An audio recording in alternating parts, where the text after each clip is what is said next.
नमस्कार, मैं आपके साथ आमिर और आप देख रहे हैं टीकमगढ़ एक्सप्रेस। आज हमारे साथ एक ऐसी शख्सियत मौजूद हैं जिन्होंने दूसरी बार नगर पालिका का चुनाव लड़ा और अपना मुकाम हासिल कर लिया। तो आइए हम सीधा आपको रूबरू कराते हैं आज नगर के प्रथम नागरिक अब्दुल गफ्फार उर्फ पप्पू मलिक साहब से। सर, आपका स्वागत है हमारे आज के खास कार्यक्रम में। हम आपसे पहला सवाल यही चाहेंगे कि ये जो राजनीति का आपका सफर रहा है अब्दुल गफ्फार उर्फ पप्पू मलिक साहब का, वो कैसा रहा? धन्यवाद। मेरा राजनीति का कोई मकसद नहीं था, लेकिन अपनों के साथ रहते रहते कुछ इंटरेस्ट बढ़ा और विशेष नज़र हमारे शहर वासियों के ऊपर थी। जिस तरीके से हमारे शहर टीकमगढ़ को लूटा जा रहा था एक व्यक्ति विशेष के थ्रू, जिसके पास सारे अधिकार सारे पद एक ही घर में पहुंच गए थे, और वो जनता को किसी तरह से किसी भी रूप में समझने को भी तैयार नहीं थे कि जनता की परेशानियां है क्या। मूल स्थिति से वो दूर हो रहे थे। मूल स्थिति उनका केवल था रुपया, रुपया कमाने का काम था।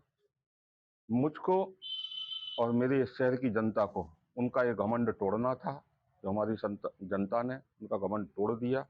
जो कुछ बाकी बचा है वो भी चंद समय में टूट जाएगा। जिस तरीके से खेसियानी बिल्ली खम्मा नोचती है ना, आज उनका वही रूप हो गया है। वो खम्मा नोच रहे हैं, अब उनके वो नाखून भी निकलने वाले हैं। जनता ने आपको जनता का जनसेवक बनाया है। शहर में कई सोशल साइट्स पे हम देख रहे हैं कि अब्दुल गफ्फार के नाम से आइडिया चल रही हैं जिसमें लिखा है जनता का सेवक। ये क्यों जनता का सेवक क्यों कहना पड़ा?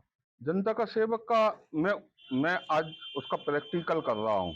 ये जनता ही जवाब देगी कि मैं जनता का सेवक क्यों हूँ।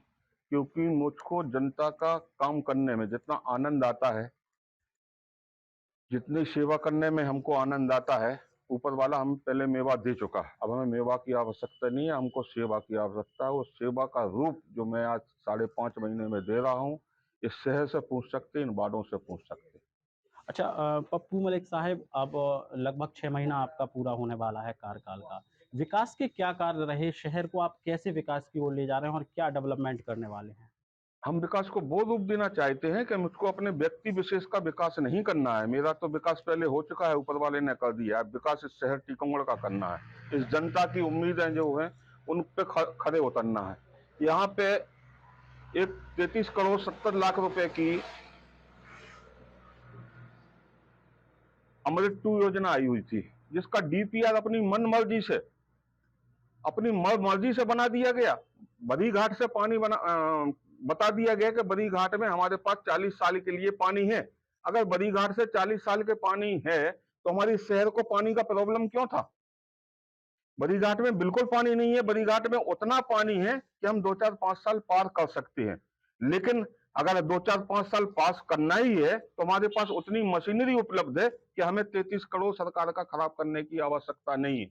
अगर सरकार 33 करोड़ 70 लाख रुपया लगाना चाहती है तो हम पूरे शहरवासियों टीकमगढ़ के जो सम्मानीय नागरिक हैं, जो हमारे आदरणीय बुजुर्ग हैं, उनका भी हम वार्ड बाई वार्ड आदरणीयों का मत चाहते हैं, उनका सहयोग चाहते हैं। वो भी अपने विचार व्यक्त करें कि जो मेरी बात है बांसुजारा से पानी लाने की, वो सही है या गलत।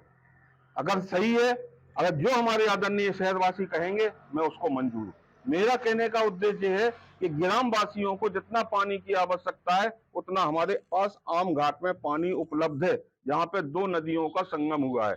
नंबर 1 जामनी नदी, दूसरा जमरान नदी। इन दोनों का पानी इतना है कि वो पानी ओवरफ्लो होकर यूपी जा रहा है। कोई मतलब का पानी नहीं, पानी हमारा है लेकिन यूपी जा रहा है। बांसुजारा कहाँ है? बांसुजारा से पानी कहाँ लेके जा रहा है? आम घाट। आम घाट का पानी खुद ओवरफ्लो होकर यूपी जा रहा है। यह कौन सी बुद्धि है? कौन सी किताब पढ़ी तुमने? केवल किताब यही पढ़ी है कि हमारी पॉकेट भर जाए? इन जनता को जवाब देना है भाई। ऐसा काम मत करो, इतने पाप मत करो, अभी भी जाग जाओ। इसलिए हमने नियम लिया है, हमारे जनता का सहयोग चाहिए, हम हर वार्ड वासियों का सहयोग चाहिए। वो अपनी बात रखें कि जो हमारी बात है बांसुजारा से वो सही है या नहीं है। अगर सही है तो बांसुजारा से पानी हम शहरवासियों को देना चाहते हैं, और ग्रामीण क्षेत्र को आम घाट से पानी जाते हैं। 40 तो ठीक है, 60 साल तक हमारे पास पानी की कोई कमी नहीं होगी। इतना हमारे पास बांसुजारा में पानी है, इतना पानी हमारे पास आम घाट में है, जो हम गांव वासियों को दे सके। हमारे लिए जितने गांववासी हैं उतने हमारे पास शहरवासी हैं। लेकिन सर्वप्रथम हमको ये देखना चाहिए हमारा पानी भी खराब ना हो, हमारी जनता परेशान भी नहीं हो और हमारी सरकार का, केंद्र का, चाहे हमारे प्रदेश का रुपया भी खराब ना हो। अच्छा, अब्दुल गफ्फार साहब, आपने पानी की बात की तो हम आपसे पहला सवाल वो करना चाहेंगे कि जब आप नगर पालिका अध्यक्ष बन के आए थे, मध्य प्रदेश में भारतीय जनता पार्टी की है, एमएलए भी भारतीय जनता पार्टी के हैं। उस समय आपने फिटकरी को लेकर काफ़ी परेशानियों का सामना करा था। हम ये चाहेंगे कि जनता तक ये संदेश भी जाना चाहिए कि आपने व्यक्तिगत पैसे से उस फिटकरी को खरीदा था। क्या समस्या आई थी उस समय? आप लोगों के पास शायद वो वीडियो होंगे, जिस समय मैं 10 तारीख को विजय हुआ था, 10 अगस्त को आदरणीय हमारे कलेक्टर साहब श्री सुभाष द्विवेदी सर ने हमको सर्टिफिकेट उपलब्ध कराए थे। 12 तारीख को हम लोग नगर पालिका को हैंडओवर लिया।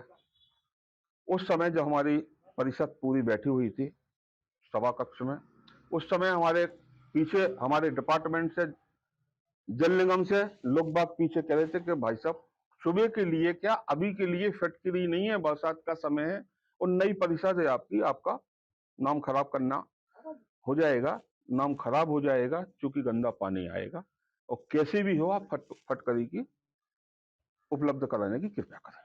मैंने कहा आप लोग जहां से फटकरी मंगाते हो, अगर वो फटकरी देने को तैयार हो तो ठीक है, नहीं तो आपको जहां मिले वहां से ले लो। पेमेंट हमारी नगर पालिका देगी तब भी ठीक, नहीं देगी तो हम जनता के प्रति हम कुर्बानी देने को तैयार हैं। ये तो फटकरी है, हम फटकरी का पेमेंट मैं खुद कर दूंगा। इसलिए उन्होंने मंगा दी और मंगाते मंगाते फिर हमारे जो पूर्व सीएमओ थी श्रीमती रीता कैलासिया जी, उनका कोई सहयोग नहीं रहा। सहयोग होने के कारण हमारे यहाँ के काम पिछड़ गए। हमने उनको बहन भी कहा कि बहन जी आप बहन बन के तो देखो जो भाई किस रूप में आपका साथ खड़ा होगा, लेकिन उन्होंने नहीं सुनी क्योंकि वो एक अच्छी बहन थी लेकिन वो किसी और के कहने पे थी, इसलिए उन्होंने अपनी लाइफ खराब की। यहाँ से वो आतरी गई, आतरी में भी वो वहां पे नहीं रुक पाई। आज से 15 दिन से वो छुट्टी पे घर पे पड़ी हुई क्योंकि उनके वहां पे भी विचार मिल नहीं था। फिर हमारे यहाँ पर एसडीएम साहब श्री सीपी पटेल साहब आए, उनका विशेष सहयोग रहा। समय कम जरूर दे पाए वो हमारे साथ, लेकिन काम उन्होंने पूरा किया। कोई भी काम में कोई हस्तक्षेप नहीं रहा। यहाँ पे भी जिस समय भी हमने कहा कि सर ऐसी ऐसी फाइल है, ये करना है, बोले अध्यक्ष जी मैं यहाँ पे पहुंच रहा हूँ, आप वहां पर पहुंचा सकते हो तो ठीक है, नहीं तो मैं इतने बजे घर पहुंच रहा हूँ, इतने बजे मैं तहसील पहुंचूंगा, मैं वहां पे पहुंच जाऊंगा। उन्होंने सारे काम किए।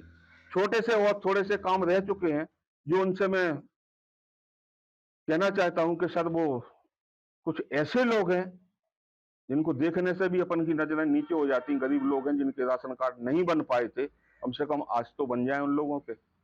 जिनके पास कुछ देने का जरिया नहीं है, वो कैसे राशन कार्ड बनवाएंगे? ऐसे ऐसे लोगों ने राशन कार्ड बनवा लिए, जिनके पास देने का जरिया था उनका राशन कार्ड बन गए।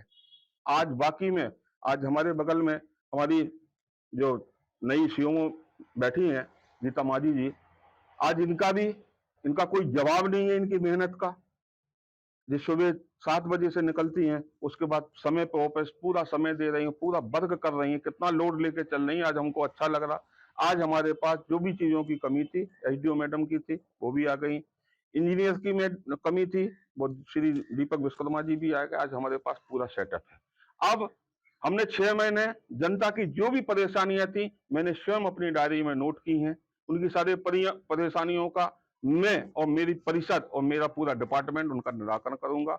मैं इस शहर के वासी होने के नाते मैं वचन देता हूं, जिस विश्वास में उन्होंने हमको सीट पे बैठाया, उसी विश्वास के नाते मैं इस टीकमगढ़ को एक ऐसा रूप दूंगा जो लोग बाग इंदौर इंदौर करते हैं, उसको इंदौर से बेहतर हम अपने टीकमगढ़ बनाने का प्रयास करेंगे। गफ्फार साहब, हम देखते हैं कि आप जब नगर पालिका पहुंचते हैं तो कई इस तरीके की महिलाएं, जैसे गरीब तबके की आपने बात की, गरीब तबके की महिलाएं जाती हैं, फिर आप एक डायरी खुद मेंटेन करते हैं और फिर उसमें उसकी समस्याएं लिखते हैं। उस समय उनकी समस्याएं आती हैं, फिर उनका निराकरण करते हैं। ये कैसे कर पाते हैं? जैसे ही उनकी समस्या लिखते हैं तो फिर मैं देखता हूं कि इनका कौन सी डिपार्टमेंट का काम है। कुछ किसी का आवास का है, किसी का जियो आवास से संबंधित जियोटेक का है मामला है। जियोटेक वालों का खेल एक अलग है, लेकिन आज मैंने उनकी कंप्लेन कल भी कंप्लेन की थी, क्योंकि वो प्राइवेट कंपनी से एक अथराइज है। अगर हमारे यहाँ के होते तो सीईओ मैडम उनको एक दिन में बता देती कि बेटा काम कैसे करना पड़ता है, लेकिन वो एक प्राइवेट कंपनी के, उन पर उतना हम लोग दबाव नहीं बना पाते हैं। लेकिन मैं उन चाहूंगा कि उन लोगों को चेंज किया जाए। सबसे ज्यादा अगर शहर में अगर अव्यवस्थाएं हैं आवास के नाम पे या घूस के नाम पे, तो वो है हमारे यहाँ पे जियोटेक। दूसरा, वही एजेंट का रूप में काम करते हैं कि हम आपकी फोटो निकाल ली है, आप इतने रुपए देना, हम अपने कंप्यूटर मास्टर से अपने जो जियोटेक पूरा जो इनका हेड है उनसे आपका आवास का रुपया जल्दी दिला देंगे। लेकिन मेरा हर शहरवासी, हर नागरिक टीकमगढ़ वालों से कहना है कि आपको ना तो जियोटेक को, ना मेरे नाम से किसी भी नगर पालिका का कोई भी कर्मचारी या किसी भी रूप में 1 रुपया की भी अगर आपसे कोशिश करता है लेने का, तो उसको तुरंत मना करें, उसको वहीं बिठाएं, हमको सूचित करें, जिसमें हम उसको कोतवाली पहुंचा सकें। अच्छा, आपने प्रधानमंत्री आवास की बात की, हमें वो आपका बयान याद है, जैसे ही आप बने थे तो आपने कहा था ऐसे दलाल और भ्रष्टाचारियों को 22 फीट की दीवार के अंदर पहुंचाया जाएगा। ऐसे कितने लोग चिन्हित हुए अब तक? जो चिन्हित हुए थे, मैंने उनको आग्रह कर दिया है, कुछ उसमें सुधर गए हैं, कुछ लोगों ने उनका पैसा वापस भी कर दिया है, जो आज साल 2 साल से उनका पैसा लिए हुए थे। कल भी एक समस्या मालूम चली, जब हम लोग वहां पे प्लाट आवंटित करने गए थे, तो कुछ उस साइड मकान बने हुए थे, कुछ इस साइड मकान बने हुए थे, कुछ बीच में जगह बाकी थी। उसमें करीब करीब 58 के समथिंग में हम लोगों ने पर्ची डलवाई और हितग्राही से खुद वो पर्ची उठवाई कि तुम्हारा भाग्य जो बोले वो नंबर की आप पर्ची उठाइए। उनको मिला, हमने कहा आप लोग अपने प्लॉट पे होके अपना फोटो निकलवाइए, वहीं पे अपना जियोटेक हो गया, आप अपना वहां पे चूना डलवाया गया। 12.5 बाई 30 का उनको एक प्लॉट दिया गया है, वो अपनी मर्जी से बनाए। बेहतर ये होगा कि अगर वो खुद बनाएंगे तो मजबूत होगा, अच्छा होगा। अच्छा। दूसरा, अपना क्या कहना है कि जो प्रश्न था कि कुछ लोग ऐसे हैं, तो अभी वहां पे करीब करीब 100 मकान ऐसे बने हुए हैं जिन पे किसी और का कब्जा है, नाम आपके है, रह रहा कोई है जी। दूसरे बहुत सारे मकान ऐसे हैं जिसमें ताले किसी व्यक्ति विशेष के लगे हुए हैं। कल हमारे पास समय कम था, जिस वजह से वो हम ताले नहीं तोड़ पाए। किसी दिन, जिस दिन हमको समय होगा, सारे जिन लोगों के वो मकान है उनके ताले तोड़ के उन लोगों का सामान रखा दिया जाएगा। मैं चाहता हूं कि हमारे जाने के पहले वो उन लोगों को हैंड ओवर कर दें। इस वजह से हमारे कलेक्टर साहब भी बहुत नाराज हैं कि जो लोग, इन लोगों के मकान बन गए, इन लोगों के हैंड ओवर होके नहीं रहे, ये केवल दलालों के चक्कर में हैंड ओवर नहीं हो रहे हैं। मैं किसी दिन एसडीएम साहब को और कलेक्टर साहब को लेके जाऊंगा, उनके सामने उन गरीब लोगों को हैंड ओवर कराऊंगा और चाबी कलेक्टर साहब के हाथ से दिलाऊंगा। सर, ऐसे लोग, जैसे आपने कहा कि इतनी बड़ी संख्या में लोग हैं जिनको मकान हैंड ओवर नहीं हो रहा है, अब जैसे उनके लिए तो सरकार ने प्रधानमंत्री आवास योजना दे दी, आपने उन तक वो पहुंचाने के लिए बनवा भी दिए, लेकिन ये वो दलाल जो हैं उनको कहीं ये उनके अंदर ये मानवता नहीं है कि ये गरीब तबके के जो लोग हैं जिनके लिए सरकार ने पीएम आवास बनाई है, वो लोग आज बाहर रहने को मजबूर हैं, कोई छप्पड़ में रहने को मजबूर है, तो इन लोगों की चाबियां दे दी जाएं। अगर ऐसा है तो प्रशासनिक अधिकारियों में भी कहीं ना कहीं तो मानवीयता होनी चाहिए। प्रशासनिक अधिकारियों में मानवता तो बहुत है, लेकिन प्रशासनिक अधिकारी भी दबाव में हुए हैं। सैया है कोतवाल तो डर का का, हम कोतवाल बन के बैठ गए तो हमने पूरे शहर पर राज कर लिया, इसलिए हमारी सरकार है तो हम, प्रशासन हमसे दबा हुआ है। प्रशासन आपसे दबा हुआ नहीं है, प्रशासन तुम्हारा केवल इंतजार कर रहा है समय का। मिस्टर, जाग जाओ, नहीं तो यही प्रशासन तुमको फिर बताएगा कि ऐसे नहीं, ऐसा चलना था आपको, आप गलत दिशा में चल दिए हैं। तो मैं चाहता हूं कि जिन्हों के जो आवास के जो मकान बन गए हैं उनको वो पुनः खुद अपने हाथ से चाबियां दे दें, नहीं तो मैं किसी दिन अपने सीएमओ गीता मांझी और एसडीएम साहब श्री पटेल साहब और कलेक्टर साहब को साथ लेके जाऊंगा, उनके सामने उन गरीब लोगों को, उन गरीब हितग्राहियों को उनके हाथ से चाबी दिलवा के उनका सामने रखवाऊंगा। 22 वर्ष बाद कांग्रेस को नगर पालिका मिली टीकमगढ़, इससे पहले लगातार भारतीय जनता पार्टी का नगर पालिका पे कब्जा रहा। 2 बार कांग्रेस विधानसभा चुनाव हारी, इस बार आप शहर में आ गए। शहर तो कांग्रेस का मजबूत है, लेकिन ग्रामीण अंचल की क्या स्थिति है, क्या देखते हैं? और अंत में 23 के अंत में नवंबर में इलेक्शन है। देखो, सब बात, जैसे आपने भी एक प्रश्न कहा कि कांग्रेस कमजोर है ग्रामीण क्षेत्र में, कांग्रेस कभी भी कमजोर नहीं थी, ना कांग्रेस कभी कमजोर है और ना रहेगी। कांग्रेस का कमजोर तो नहीं कहा, कांग्रेस का भितरघाट, कांग्रेस में रहते हुए, कांग्रेस के सारे लाभ लेते हुए हम कांग्रेसी कहते हैं, लेकिन फिर भी हम अंदर से कांग्रेसी नहीं है। ऐसे लोगों पे हमारी नजर है।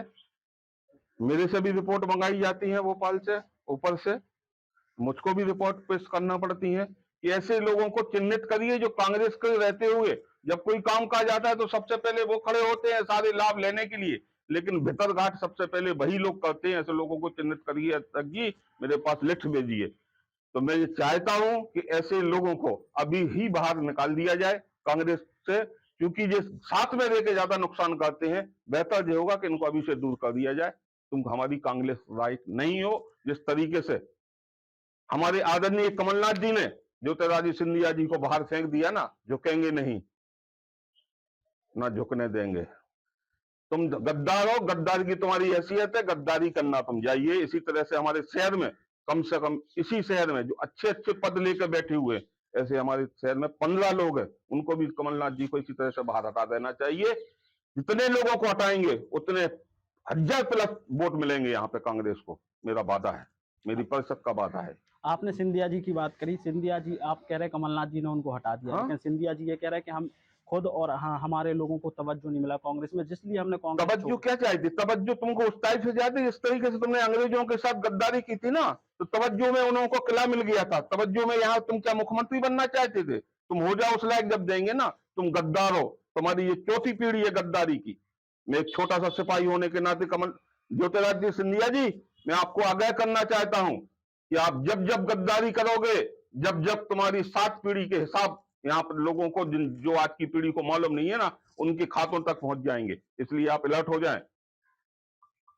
आपसे बड़ा गद्दार इस कांग्रेस में कोई नहीं था। अच्छा रहा कमलनाथ जी ने आपको बाहर निकाला। तो 15 लोगों की सूची आपने भी तैयार की है। आप जैसे बता रहे हैं, ऐसे 15 लोग टीकमगढ़ में हैं, संगठन में ऐसे लोगों को चिन्हित किया गया है। क्या इन पे सच में संगठन कार्रवाई करेगा? और बिल्कुल कार्रवाई करेगा। ये हमारे कांग्रेस में रहते हुए संघ का काम कर रहे हैं, कांग्रेस का ठप्पा लगा कर बैठे हुए हैं। हम, मैं जिला अध्यक्ष, मैं शहर अध्यक्ष, मैं फलाना अध्यक्ष, मैं फलाना सचिव, मैं महासचिव, इस संघ के रूप में काम कर रहे हैं कांग्रेस के साथ। क्या लगता है नवंबर में जो चुनाव होने वाले हैं, कांग्रेस जीत पाएगी टीकमगढ़ विधानसभा? कांग्रेस टीकमगढ़ तो ठीक है, पूर्ण बहुमत तो ठीक है, 75% कांग्रेस की सीटें आएंगी इसी मध्य प्रदेश में। अच्छा, चलिए, आप अंतिम संदेश हम चाहते हैं शहर के लोगों को आप दे दें कि शहर के लोगों को शहर के लोगों का मैं बहुत बहुत धन्यवाद करना चाहता हूं। शहर के वासियों के जो सम्मानीय नागरिक है, उनके मार्गदर्शन पे चलना चाहता हूं, वो हमको मार्गदर्शन दें।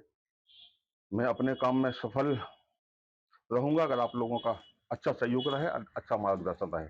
मैं नगर पालिका अध्यक्ष की हैसियत से मैं अपने काम करना चाह रहा हूं और कर रहा हूं। कुछ लोग हमारे कामों को रोकने का प्रयास कर रहे हैं, किसी भी रूप में रोकने का प्रयास कर रहे हैं, क्योंकि उन्होंने ये कहा था, मैं भोपाल में था, कि अगर टीकमगढ़ में सीएमओ दे दिया तो विधानसभा हम हार जाएंगे मंत्री जी।